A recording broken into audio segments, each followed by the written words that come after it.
Pemirsa, Pilkada Serentak 2020 diramaikan majunya calon-calon kepala daerah berusia muda atau kaum milenial. Sejumlah parpol bahkan rela menyingkirkan kader senior mereka demi mengusung yang muda.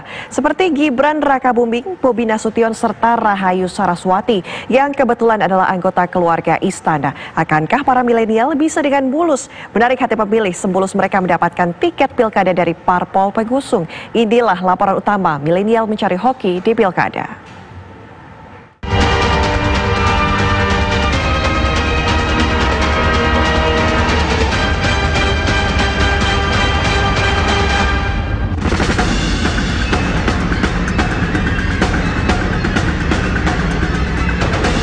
Siapapun musuhnya, saya siap tempur. Saya baru bisa menunjukkan apa sih yang bisa saya lakukan setelah memang betul-betul saya terpilih.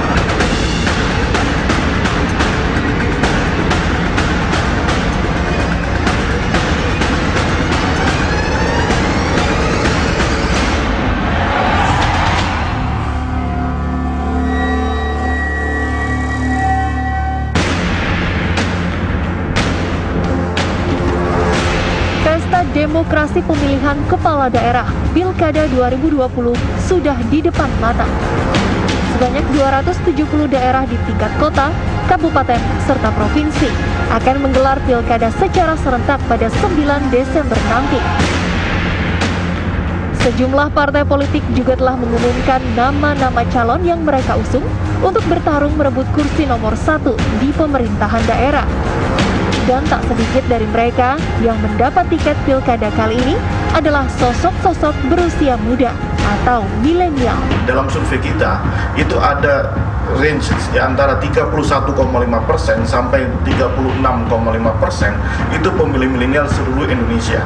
Jumlahnya antara 64 juta sampai 70 juta sekian. Ya kan? Itu pasar yang besar. Nah, sehingga itu tentu menjadikan atensi buat parpol bahwa ini hanya orang-orang yang punya kedekatan secara ide dan gagasan yang bisa menggarap pasar itu. Ada nama putra Presiden Joko Widodo, Gibran Rakabuming Raka, yang diusung PDI Perjuangan dan didukung sederet partai besar lain. Gibran maju setelah menyingkirkan rival satu partainya yang lebih senior, yakni Ahmad Purnomo. Di usia 32 tahun, Gibran terjun ke kancah politik dan langsung bertarung di kontestasi pilkada di kota Surakarta atau Solo. Ya siap-siap aja, siap tempur. Siapapun musuhnya, saya siap tempur. Itu aja. Berbarengan dengan Gibran, menantu Presiden Jokowi, Bobi Nasution, juga melenggang ke pertarungan pilkada. Bobi yang baru saja menginjak usia 29 tahun, melaju mulus menjadi calon wali kota Medan. Partai-partai besar seperti Golkar, Gerindra, juga PDI Perjuangan telah siap menjadi kendaraan politik bagi Bobi. Putra Sekretaris Kabinet Pramono Anung, yakni Hanindito Himawan Pramono, juga menambah catatan nama milenial di perhelatan Pilkada 2020. Ia bakal bertarung merebut kursi Bupati Kediri. Mungkin nanti saya baru bisa menunjukkan apa sih yang bisa saya lakukan setelah memang betul-betul saya terpilih. Untuk sekarang ini yang bisa saya lakukan adalah saya akan betul-betul menggenjot dari pariwisata dulu. Karena apa? Kesiapan pariwisata ini kita harus siap. Dengan adanya bandara, kalau kita pariwisata kita tidak siap, maka roda perekonomiannya akan tersedot ke wilayah-wilayah yang lain, Mas. Sosok pria berusia 28 tahun ini juga menjadi salah satu jago PDI Perjuangan.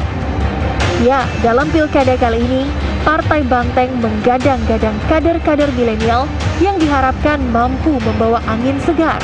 Bukan sosok pemimpin yang muda, yang fresh, yang membawa angin segar, ya, yang penuh kreatif, inovatif, karena ke depan akan terjadi proses regenerasi di dalam kepemimpinan baik di lokal maupun di nasional. Partai Gerindra juga menawarkan kader milenialnya maju di kontestasi pilkada. Ada nama Rahayu Saraswati yang tak lain adalah keponakan Ketua Umum Partai Gerindra yang juga Menteri Pertahanan Prabowo Subianto. Kader Gerindra berusia 34 tahun ini maju sebagai calon wakil wali kota Tangerang Selatan. Saya kira ini demokrasi, pemimpin rakyat kita tawarkan ke rakyat, rakyat yang menilai, rakyat yang memilih. Kita tutburi handayani, kita dorong yang muda-muda untuk maju. Saya kira demikian. Menariknya, anak-anak muda yang berkompetisi di level kepala daerah kali ini adalah anak-anak muda yang menjadi inner circle. Itu adalah mengindikasikan bahwa anak muda kenapa menjadi salah satu kontestan politik kali ini, karena dia punya political resources, yaitu berlatar belakang keluarga elit politik yang saat ini sedang berkuasa. Itu adalah alasan-alasan yang paling mungkin bisa dijelaskan kenapa anak muda saat ini begitu banyak terjun ke dunia politik. Prosesnya tidak terlampau alamiah, tapi seakan-akan dia mendapatkan warisan kekuasaan politik yang tinggal bisa dilanjutkan oleh anak mudanya. Tak dapat dielakkan, sederet milenial yang diusung maju di pertarungan pilkada berlatar belakang keluarga elit. Namun tetap saja, harus ada kalkulasi atau pertimbangan matang bagi partai besar untuk menjatuhkan pilihan dukungan pada mereka. Walaupun milenial, kita juga mempertimbangkan banyak hal ya. Tentu sebagai partai politik di dalam menghadapi kontestasi seperti Pilkada Serentak 2020 ini kan targetnya menang. Jadi bukan hanya sekedar misalnya gagah-gagahan harus milenial, tetapi kemungkinan peluang menangnya kecil kan, itu tidak mungkin. Partai Golkar menangkap fenomena itu sebagai sesuatu yang perlu kita respons.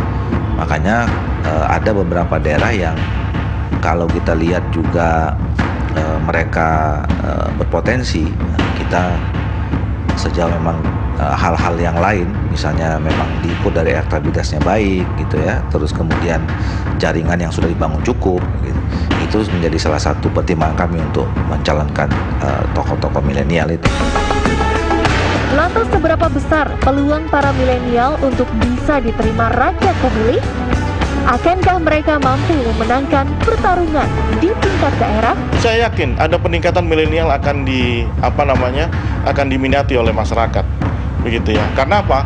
Selain dia selain punya gagasan, semangat, idealisme dan lain-lain, milenial dianggap orang yang paling kompatibel, orang yang paling pas di dalam situasi yang seperti ini. Ya, situasi di mana roda pemerintahan itu juga sudah transformatif ya ke arah yang lebih digital. Masyarakat sudah semakin terbuka, dan itu semua adalah karakter-karakter milenial. Anak muda yang sedang bertanding di Pilkada 2020 kali ini, entah anak presiden, entah anak wapres, entah anak menteri, gubernur, bupati, dan wali kota.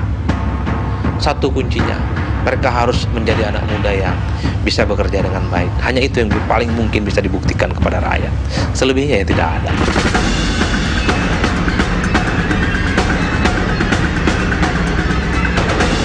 Siapapun musuhnya, saya siap tempur. Tidak. Saya baru bisa menunjukkan apa sih yang bisa saya lakukan setelah memang